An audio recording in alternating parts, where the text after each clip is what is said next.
And we're back. Episode 60. It's us again, the horror guys. I'm Kevin. And I'm Brian. And we've got more movies. We watched some horror movies this week, and we're going to tell you about them. We're going to spoil them, so you are warned. Spoiler-heavy content ahead. Totally worth it, though.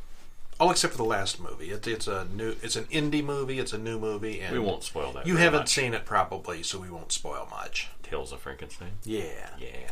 So we got 4 movies this week. Were they good, mostly? No. I thought they were mostly Drek. I think we have a disagreement already. I thought they were all kind of good this time. Usually I'm the harsh one. They didn't work for me. All right. No. They're classic and popular. And classics of horror. Unpopular opinion here. Yeah. We got The Conjuring, the first one from 2013. The Conjuring 2, which is the second one, from 2016.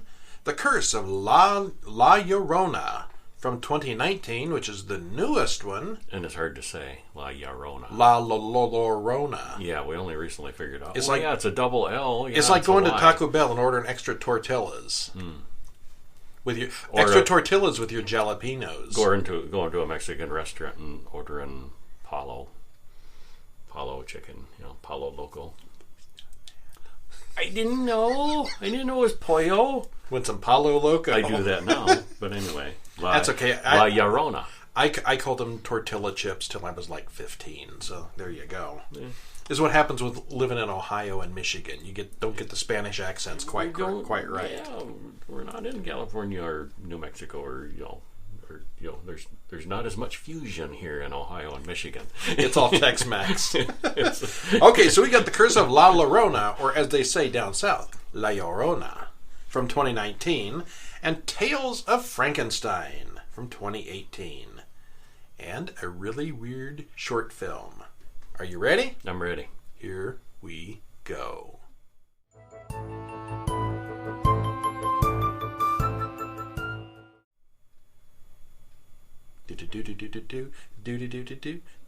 Okay. No, I didn't mean. I'm not supposed to sing along with the theme song. No, I didn't mean the Tales from Frankenstein was Drek. Just to clarify. Okay. First, we're going to start with The Conjuring. Was The Conjuring Drek? Yeah. Didn't do anything for me. Didn't work for me. I liked it. It was just so meh. It started out with based on a true story, and it was downhill from there for you, wasn't it? That loses it for me. That alone is yeah.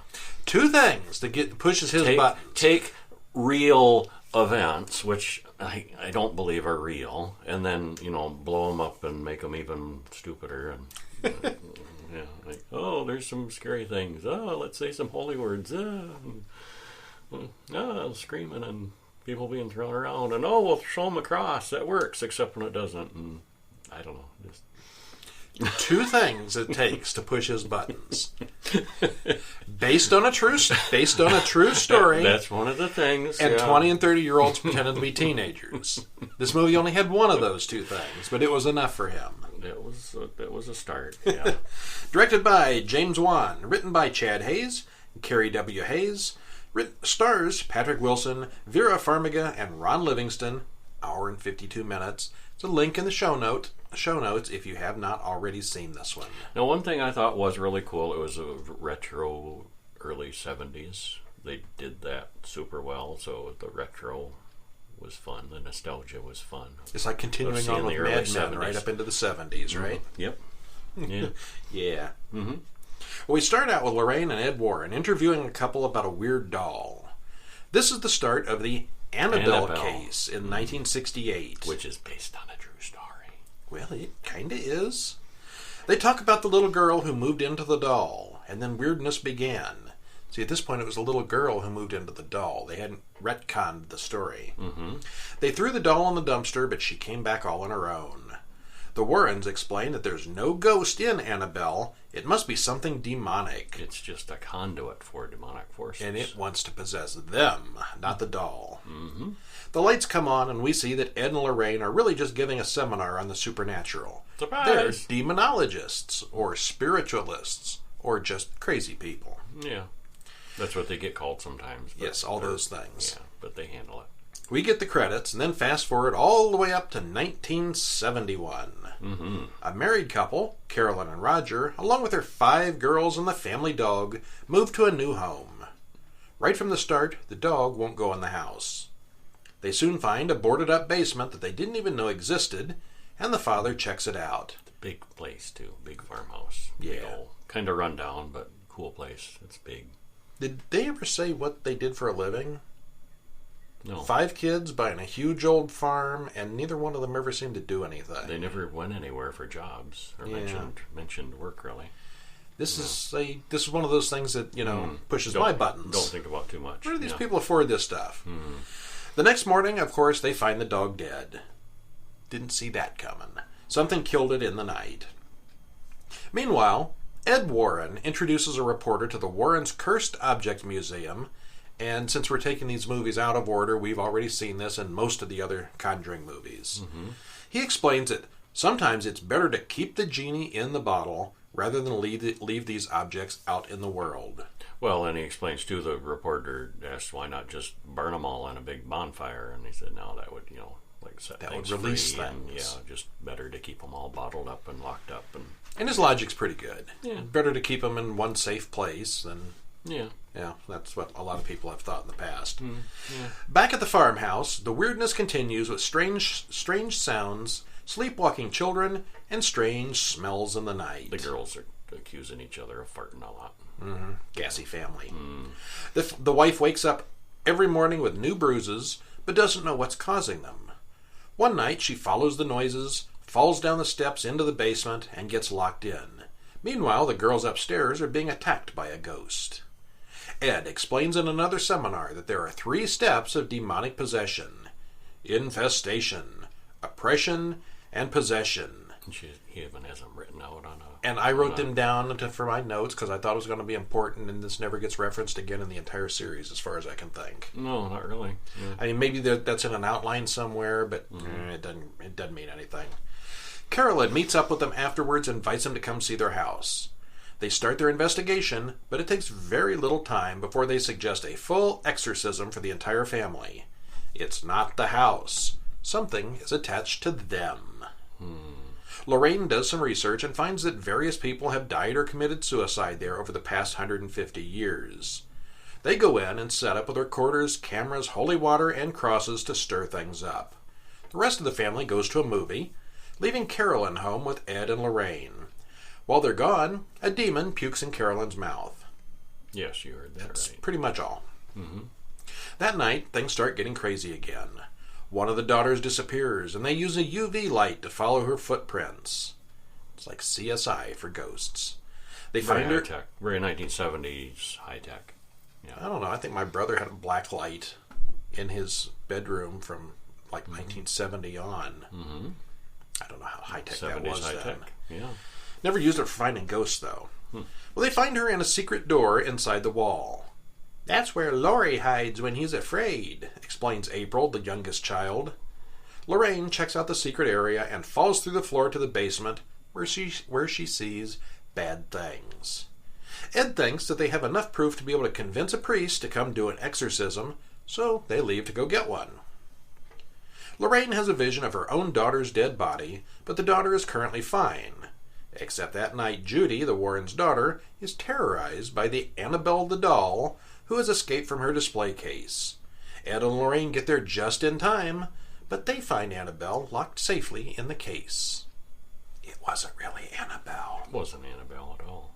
At the same time... Because this isn't Annabelle's movie. Not yet. I wonder if they had any intention of making an Annabelle movie at this point. I bet they had it in the back of their mind. Yeah, they could do. We could make a sequel of this, and this, and this. And this, and yeah. Well, like I said, when they showed that museum, they could really go anywhere in that with that stuff.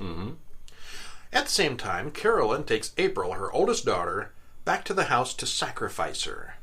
Carolyn is clearly possessed, and the demon inside exposes itself, removing any doubt. They tie up Carolyn, but can't find April. Ed says there's no more time for a priest and that he'll do the exorcism himself. He's never done one. But he's willing to take the chance. He's not authorized to do one, but he's seen it done. He does the exorcism, and it's pretty brutal. Carolyn escapes and goes after April in the tunnels under the house. They do finally rescue April and drive the demon out of Carolyn.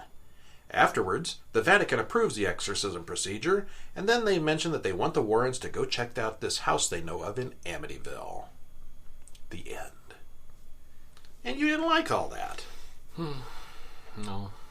Just a plain old haunting for you, huh? Yeah. Well, haunting stuff. Yeah. Don't believe in ghosts, don't find ghosts scary. Not really. Okay. When they're trying to sell them as real. I mean, they're trying to sell this as a real thing. Would you have liked it if the first few words hadn't been based on a true story? I would have enjoyed it a lot more. I've seen horror, ghost things that I like that are just pure fantasy and, Okay. Yeah. Well, this is a fairly long film, but it's well-paced and doesn't really drag at any point. It mostly relies on atmosphere and jump scares, but they're very effective jump scares. You think it did drag? I thought it dragged. I didn't think the jump scares were that effective. I thought I saw them coming a mile away. And Oh, you could see them coming a mile away, but they worked anyway. I didn't jump. Maybe that's the best kind. You can see them coming. Okay. Oh, that was a well-done jump scare. I didn't jump a bit. They built a 50-foot tree. That was cool. There was this creepy tree outside, and the tree in the movie poster was entirely built. Yeah, they built that. That was a neat effect, neat set piece. Yeah. The film started a franchise of more than half a dozen movies so far, so I was expecting it to be good, and it was. It used all the usual horror tropes, but managed to avoid being cliche for the most part, and I would definitely recommend this one. I give it a solid 4. I need to step up my game. I'm supposed to be the bad cop. Okay, I would give this one. I would give this one an 8. I liked it. It was good, I thought. Mm-hmm. Yeah. Nothing terribly original, but everything it did well.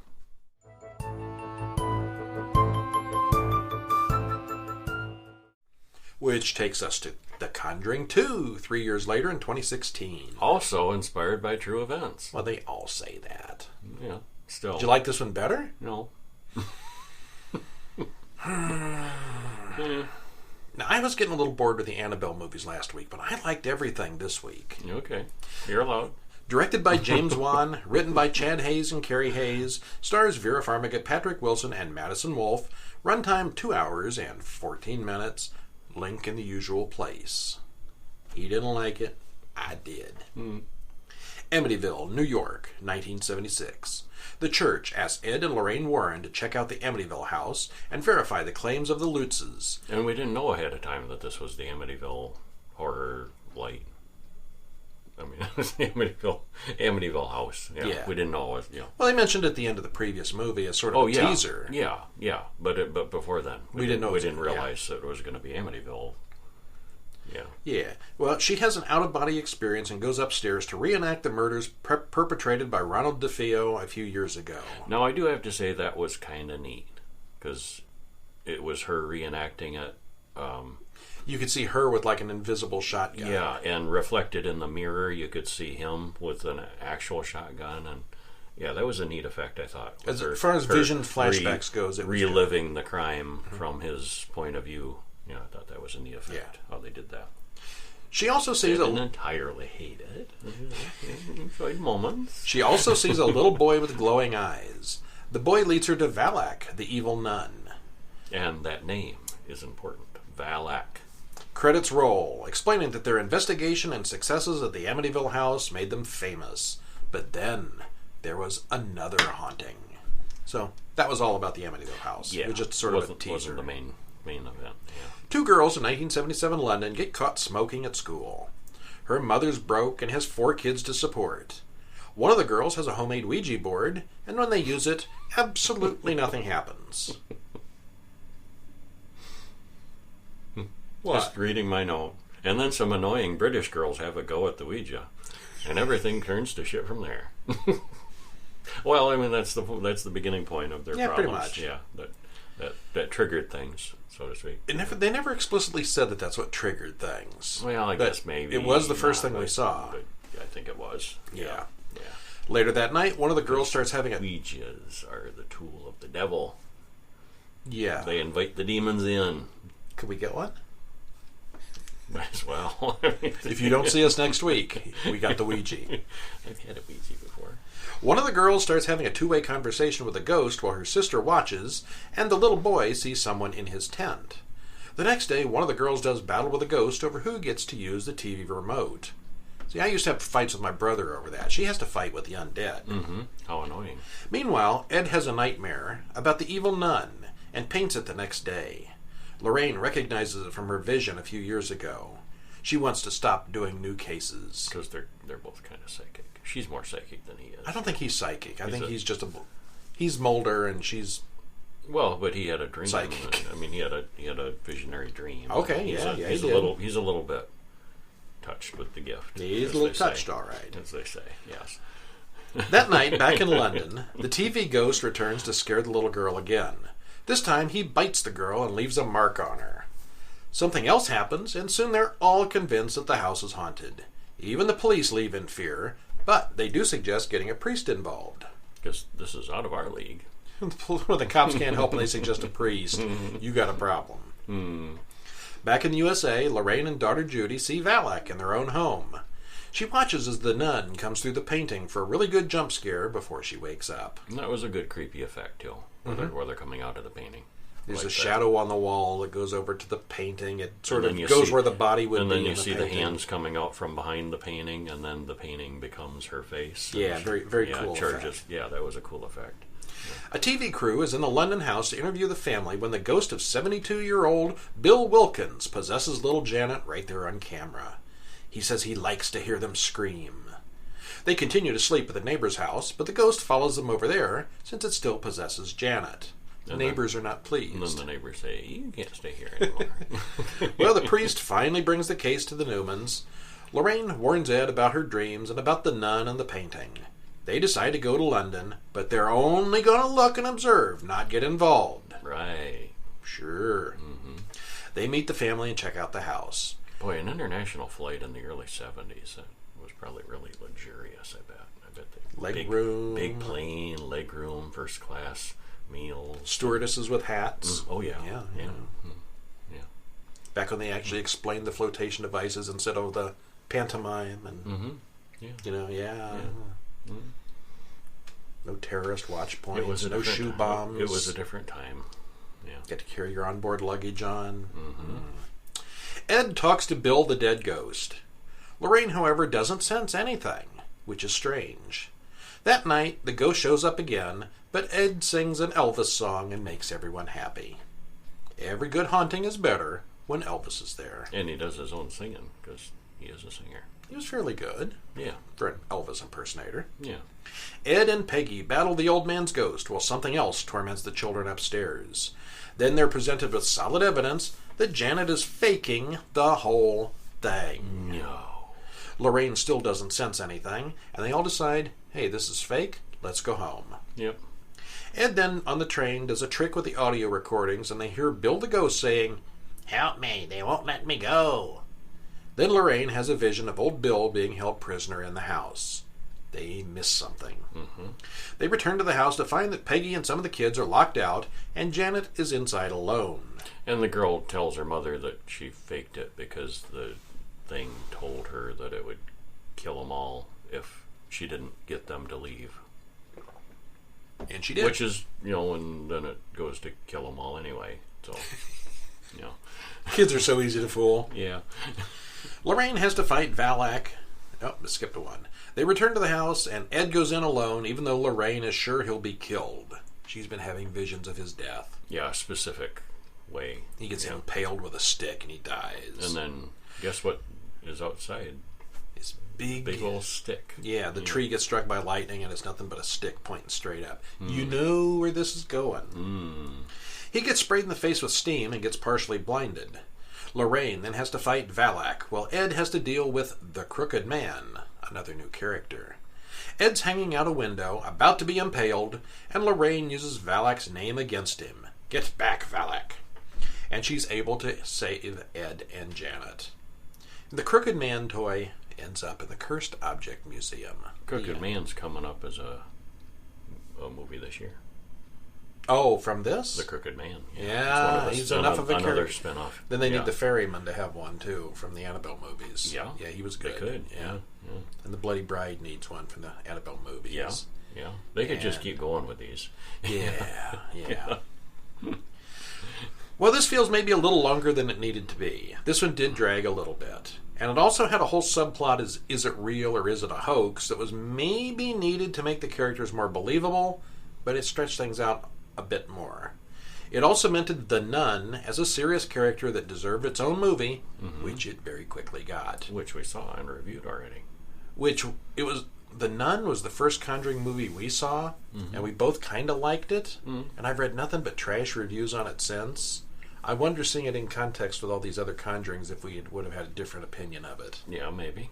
Yeah. We liked it, and maybe we shouldn't have. I don't know.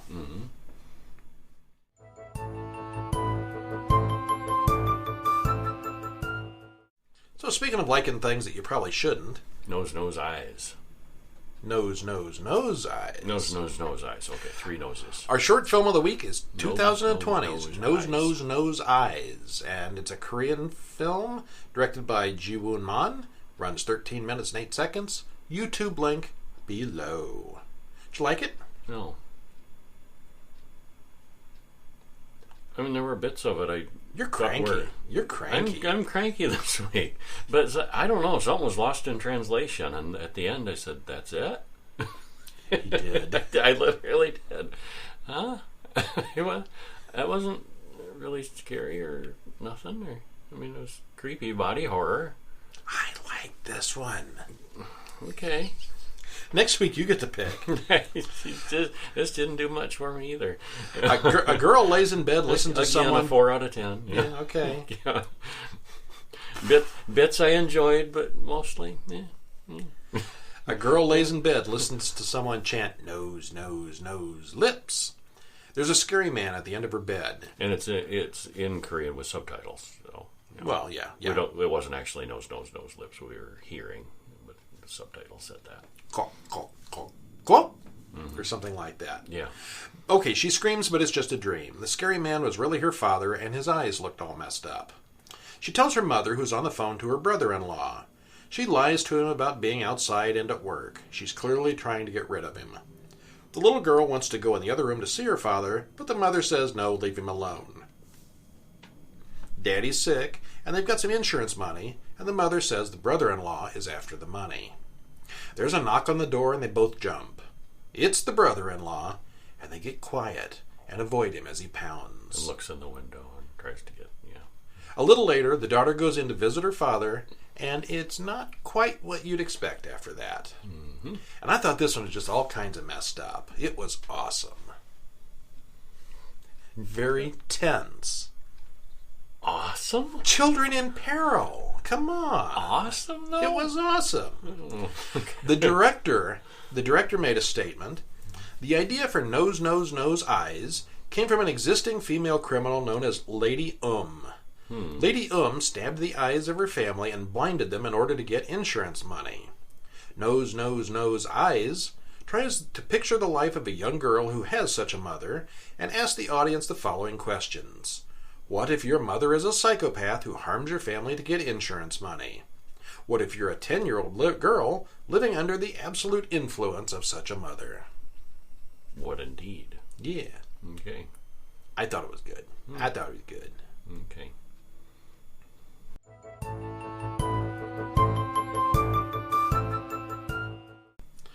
Somewhat less good.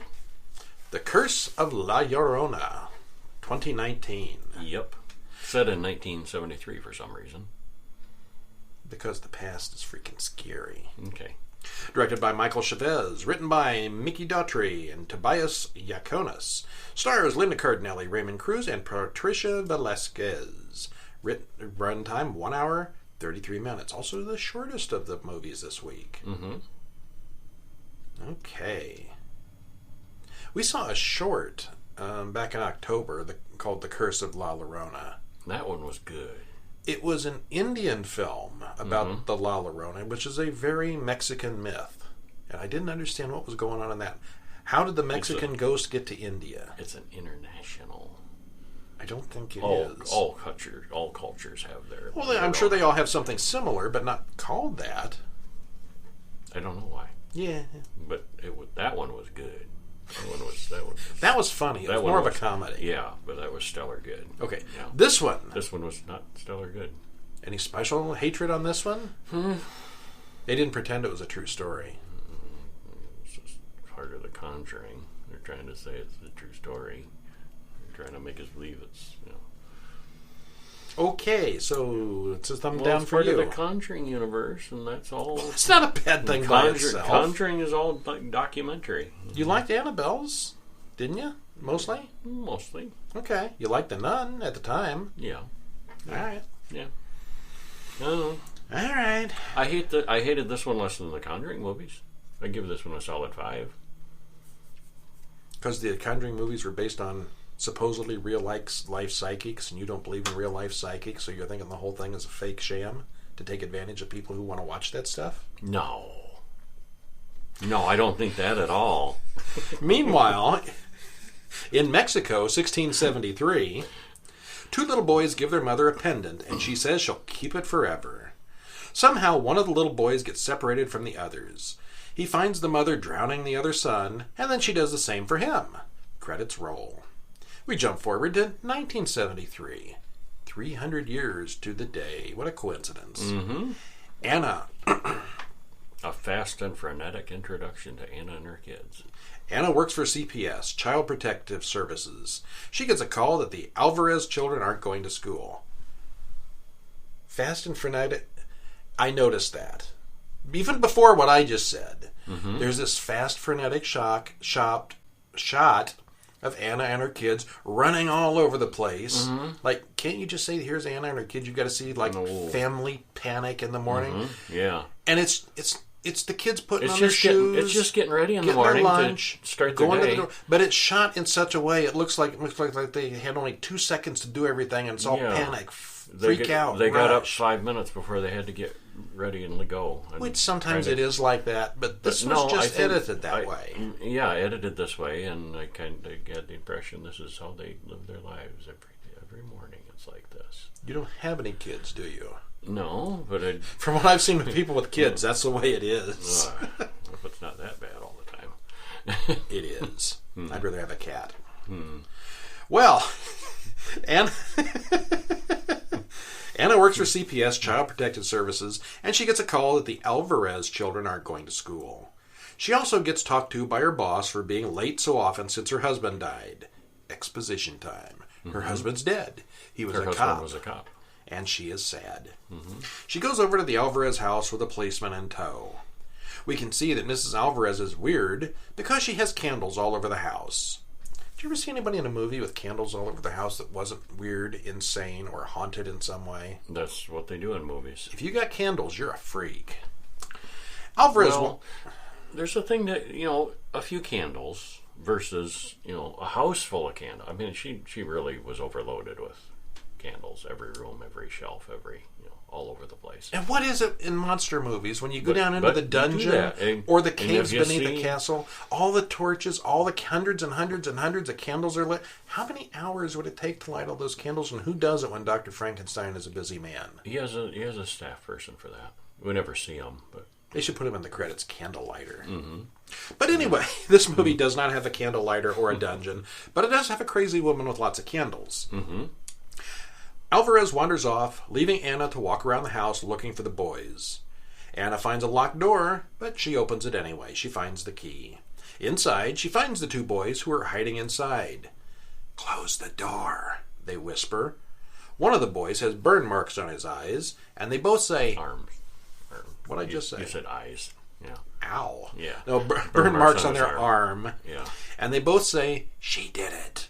Yeah, but they don't mean her mother. And the way they keep saying it, they think, she's thinking, this mother's abusing these kids. And that's not what they mean. "We're not safe anywhere," the other one whispers.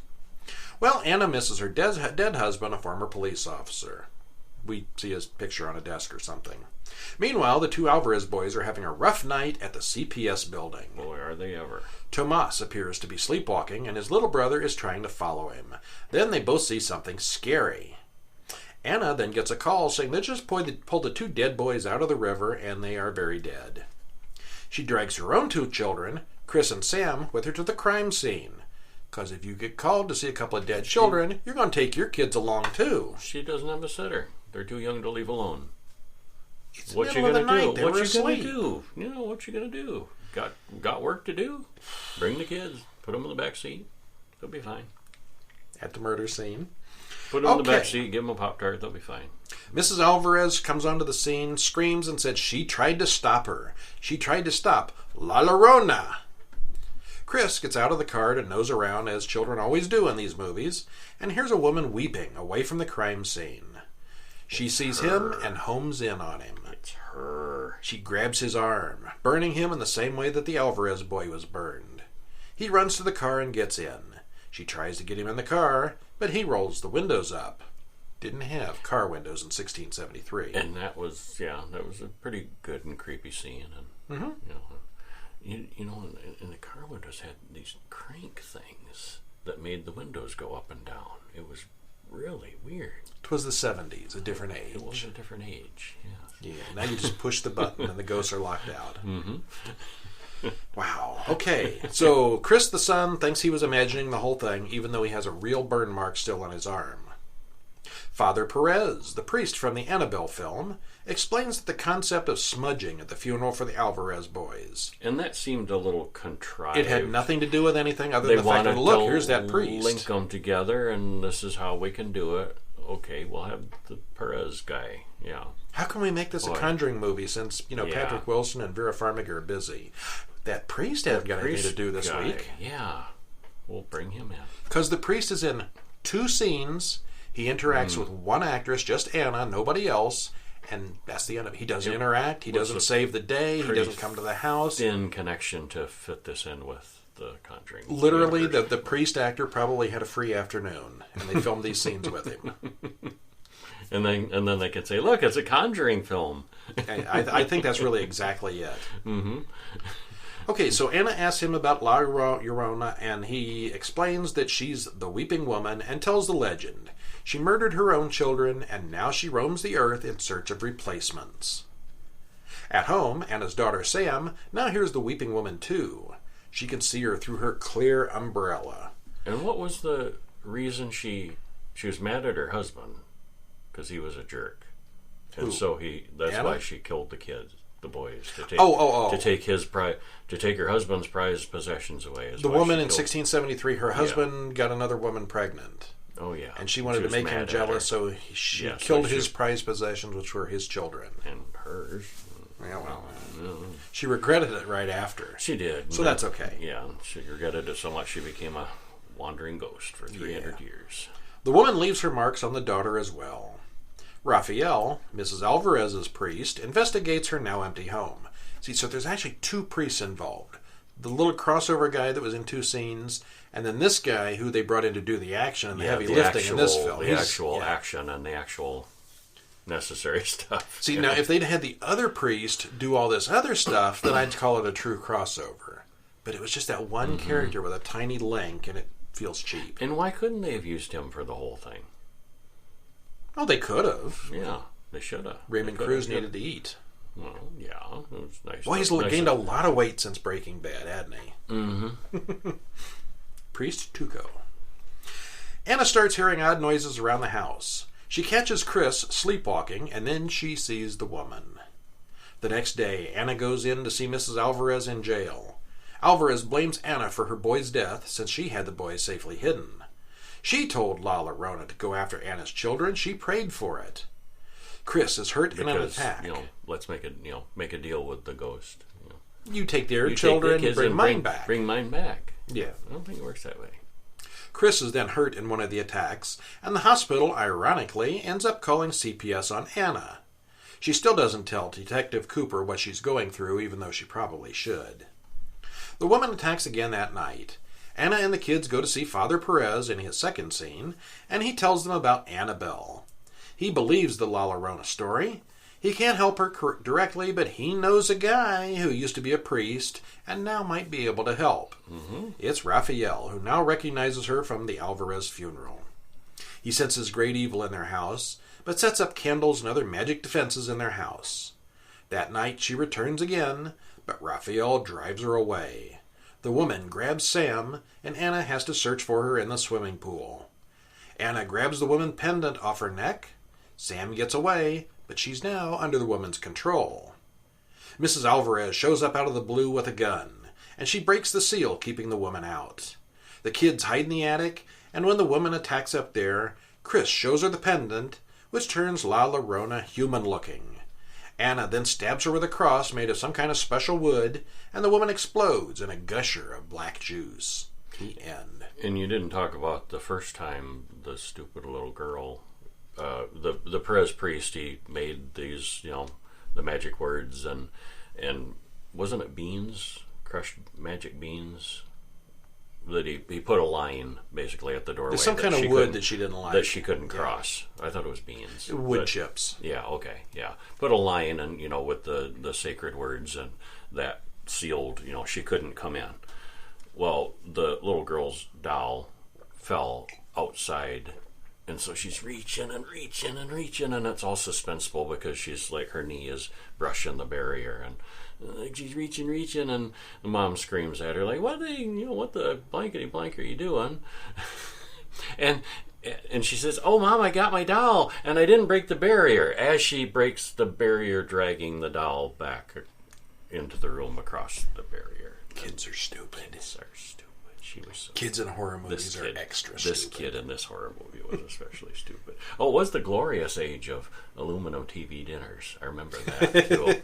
They all get speaking of different times. TV. TV dinners when they were in aluminum pans and you'd warm them up in the oven. That was back when TV dinners were good. Not a healthy choice. Well, I know. I think there's many tasty choices now, but you microwave them all.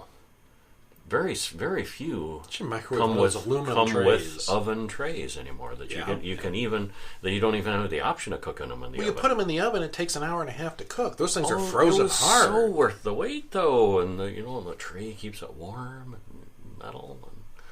And, it was a glorious age. Now, one thing I missed: Mrs. Alvarez came in with her gun, and she locked Anna in the basement while the things were going on in the attic. Mm-hmm. She changed her mind and eventually let Anna out of the basement. Mm-hmm. And then what happened to her?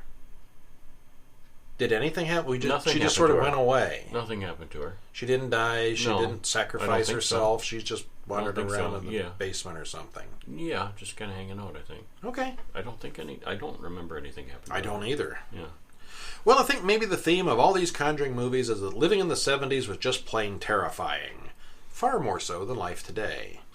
This was rated R, but there's hardly any gore, no bad language or sex, and no one even died on screen. Some kids died off screen. That was about it. Seemed tame for a rated R. Yeah, I wonder if something was cut at some point, because it's very tame. We thought so. Yeah. The acting was fine, the effects were good, and the jump scares were predictable but not as numerous as the other Conjuring films. It was a pretty standard haunting type film, but really nothing specially remarkable.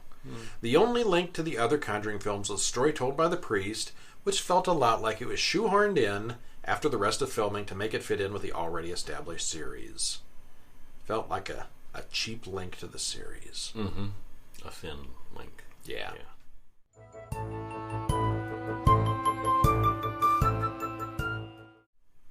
Which brings us to our last movie, Tales of Frankenstein. A 2018 indie anthology film. This one made the week worth it. This one you like? I liked this. Okay. I liked this one a lot. I like this one too. This one was cool. Actually, many cool things. This is probably the best indie movie we've seen in a while. We've seen some pretty crappy indie movies. Middle of the road, and this was definitely Yeah, this was on the high end of indie movies, definitely. Yeah.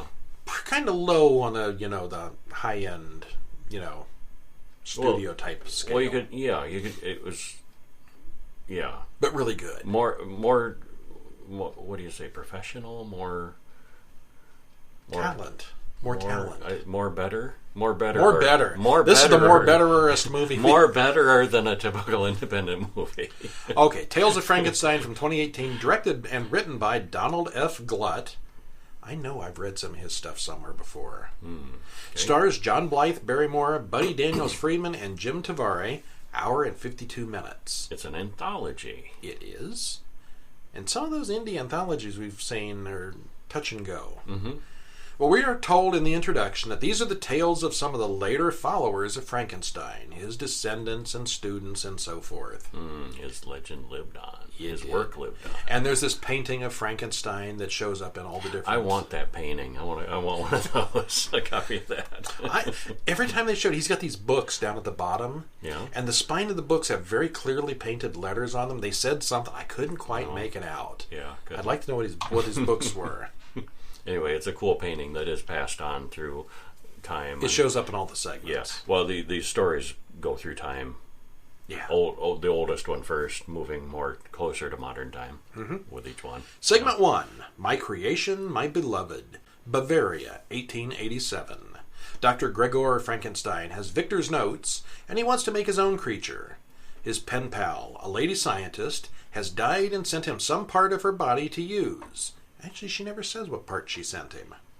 He heads over to... she does. Yeah, her one organ that was... one organ that was good. What was that? Her brain. Okay. Yeah. Didn't specifically say it. Oh, that's what she meant. Yeah. Well, it was figured pretty that. clear. Yeah. Because her body was racked with disease and age and bad things and... Yeah. But her beautiful brain, she would... And of course, this Frankenstein, he's an old man, he's bald, he's hunchback, he's kind of scarred up. He's an ugly old dude. He heads over to the morgue, and he's got this, what we assume is a beautiful girlfriend through pen pals. Mm-hmm. He heads over to the morgue where he needs just one more part, a brain. On the way home, he stabs a guy for attempting to rape a prostitute who is hanging out in the cemetery, because everyone knows that all the good hangers hang out in the cemetery. The brain in his bag is destroyed, but hey, that hooker has a perfectly good brain. He takes her whole head home with him. And that's why I said that, because he used the hooker's brain. He didn't use the scientist friend's brain.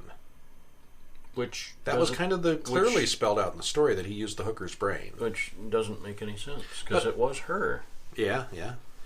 There's a fire at the... Maybe that's why she just generically said organ. Like there's some other part that makes it her. Okay. The one with the soul in it, not the brain. I'll buy that. There's a fire at the dance hall, and a bunch of dancers are killed. Gregor has his choice of parts now. He throws the switch, lightning strikes, and the girl he assembled on the table lives. He doesn't say it. It's a perfect I don't think anybody ever says it. I wished he would. It's alive. He didn't. Nobody says it. Yeah. It's probably a patent or something. She then kills Gregor, which was not the result he was looking for. But that's not the end of it. No. Okay, and I thought this one looked really good and was very well shot. The gore and effects were very good, and the only thing that reminded me that this was an indie film was the stock footage of the dance hall fire. This may be the first Frankenstein story to have a happy ending. Then we got a note from the publicist, I think, that pointed out that the brains in this was real. Real brains. Or in one of the segments. I think it was this one. Probably not real human brains, but yeah. No. But sheep brains or some kind of brains. It wasn't a plastic model. Yeah, real brains. That's why they look so realistic. Yeah. Segment 2, Crawler from the Grave. Switzerland, 1910. Vincent wakes up with a bad dream. He goes downstairs and admires his box of jewels. He goes downstairs and he just plays in his box of jewels. Like a cartoon, miser. Yeah, cartoon miser. Uh-huh. The mysterious gray plague has come to town. Mrs. Frankenstein says that the plague is carried on the wind. Her husband has just died, and Vincent calls to arrange to buy his ring. She explains that they buried the ring with him, and Vincent is not happy. He wants the ring. Vincent goes to see Johann, who collects shrunken heads for some reason. Vincent explains everybody needs a hobby. I want a shrunken head. Vincent explains that Helmut Frankenstein was a rich old man who married a much younger gold digger. Helmut thought he could use Victor's notes to become young and immortal. He drank down the formula, turned gray, and died of the plague just a few seconds before the solution would have worked. Yeah, it didn't work so well. He's like chugging it down, and he turns green and gray and falls dead. Minutes too soon. That's a fast-acting plague. Or is it too soon? Johann refuses to help Vincent dig up the body. Vincent goes out and does it himself. As he digs, he thinks he hears a heart beating. almost like a telltale heart. Mm-hmm. I heard his heartbeat. It was maddening. Helmet then crawls up out of the grave. He's not quite dead after all. Vincent cuts off Helmet's hand and takes the ring anyway. Frankenstein's hand then kills Johann. Vincent puts the ring on but can't get it off again. Then Helmet's hand shows up for a rematch. And there's a mention the best Amontillado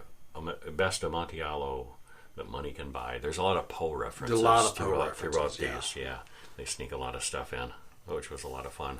And I'm sure we missed some too. But yeah. Well, this one I wonder about. Len Wein was Dr. Helmet Frankenstein. His last acting role. He died during the production of this. Oh, during and the production. I wonder if there was a different story planned and all. And they filmed his death scene, and then the hand was all they could do. I don't know. That's just me speculating. Oh, maybe. Yeah. Bad timing. You got to do what you got to do to save the film. Talented guy. Good comics. Good actor. Bad manicure. Oh, they threw in all the Poe references they could think of on this one, and the story was fairly predictable, but it was well done and very entertaining, I thought. Mm-hmm. Which takes us to The Madhouse of Death, Segment 3. And we're up to 1948, Los Angeles. A noir detective named Jack breaks down on the road and has to hoof it to the nearest shelter as a storm approaches. He goes to a house, and a scary tribal African-looking guy named Mogambo answers the door. Could you get any more African than Mogambo? He certainly was. You just can't even say that without sounding African. Mogambo. I am Mogambo. Who introduces him then to Dr. Mortality. If I was ever going to be a doctor... Mel Novak was so good in this part. He didn't even need makeup. It's not a huge part, but my gosh, he was brilliant and perfect for that. Didn't even need makeup. Well...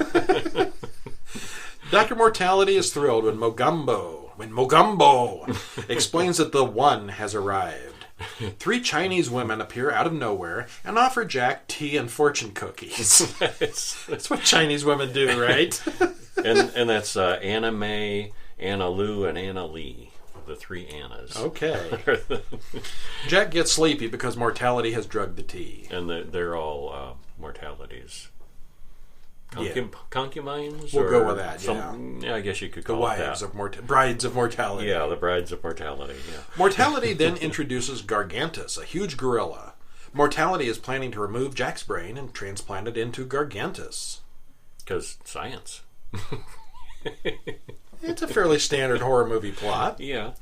Okay, this is more of a comedy, play for laughs kind of story. It is. It's got Mel Novak, so it's creepy from the get-go. Mm-hmm. And the guy who played Jack was kind of a horrible actor by every means necessary, but it was still entertaining. Oh, I thought he was pretty good. Yeah. I These did. Noir detective type guys, it's hard to do them without coming off as hack. Hard to, bad parody. I don't know. Maybe he was a good actor and it was not the best character. Those things I just have a hard time taking seriously. I am. Based on a true story. Okay. Segment 4, Dr. Karnstein's Creation. Transylvania, 1957. Dr. Karnstein has already built his monster. We then jump back 7 months and he's just considering buying the old castle on the hill. It was supposed to be the home of a nest of vampires once. He explains to Carl that he intends to create Victor's experiments and use the vampire legend as a cover to avoid the locals. Now, Carl was a sidekick. Mm-hmm. It wasn't Igor originally. The first sidekick was Carl. In the real movies, it was Carl, yeah. Yeah, it was Carl was the first and sidekick. So is this guy. The Frankenstein, yeah. Yeah. I don't think that was an accident. Probably not. There's always a Carl in these movies. Yeah. Common German name. But first, they need to rob some graves. They open a grave, and the doctor comments on how well preserved the body is. It's preserved in soil inside the coffin, surrounded by garlic. Then he borrows a brain from Carl. Borrows. Yeah, and did you know? Did you get that reference? What he was talking about? Because Carl, it's 1957, talking to the doctor says, you're dressing up like that mumbling actor, that mumbling American actor. Brando? Yeah. I did not catch that. He's talking about On the Waterfront in 1954. Okay. Brando and On the Waterfront, and Carl is emulating him, and without saying that, Carl, the doctor, you're dressing up like that mumbling actor, that mumbling American actor. I haven't seen On the Waterfront. Yeah, I thought that was pretty funny. Okay. Funny reference. All right, so they open up a great, and tonight is the full moon, and the full moon is said to be able to revive the dead. Well, they do it, and something happens. Surprise! It's not what they were expecting. Okay, well, I thought this one was a bit of a mashup of monster genres, as you might expect from the plot. Mm-hmm. Dr. Karnstein gets a lot more than he bargained for. I would have liked to have seen this one as a full-length film with better budget and better acting. Mm-hmm. It was a great, I think it could have been. A really good concept. Yeah. Uh-huh. At times, I thought Karnstein was doing a Boris Karloff impersonation with his voice. Did you think he sounded that way? Oh, I didn't catch that. I did. It came and went. It wasn't consistent, but I think it was there. Okay. Overall, I think all 4 segments had very distinctive and interesting actors to play the various Frankenstein relations, and they were all very entertaining. Some of the acting and some of the segments was weak, but the stories were all very fun to watch, and I absolutely recommend this one. Me too, yeah. Now, is it available now for everybody to see? Yeah. It's brand new, so. I want to say Amazon, but I'm not absolutely sure. There will be a link in the show We notes. will have a link in the show notes, yes. Yeah. All right, so I liked all 5 of these things, and you liked one. You know what? I'm gonna kind of a little bit of a spoiler. I don't know how much of a spoiler, but one of the best effects that I liked in Tales of Frankenstein. Now imagine vampires can't see their own reflection. But imagine if a vampire had a different brain, like a non-vampire brain, and what that vampire would see when it looks in the mirror would just be the brain. Yeah, somebody thought through on that one. That was awesome. And that is our show for this week. Yeah. Thanks for joining us. Stop in during the week at horrorguys.com and read all the blog posts and comment on the podcast, or watch our videos, watch our audio, listen to our audios, or just read the stuff. Do it all. And get ready for next week, because we're going to be watching some more actual classics. Back to the oldies. We're going to watch Weird Woman from 1944. Nothing scarier than a weird woman. Weird Woman. I don't know that one at all. Hammer's Nightmare from 1964. It's a very good title and very generic sounding. I might have seen that. Probably not when it came out, but that seems familiar. Yeah, I read the description when I put it on here, but I don't remember what it's about now. It's been 2 weeks. It's a surprise. It's about a nightmare. It, Chapter 2 from 2019, and Ready or Not, also from 2019. Uh-huh. Think you'll think these will be better than last week? Yeah, probably. I'm anticipating they will be. Okay. Yeah. Email us, horrorguysmail@gmail.com. Horror Guys Podcast is our Facebook group, or just follow us at Horror Bulletin on Twitter. I'm Brian. I'm Kevin. And we'll see you next week. See ya.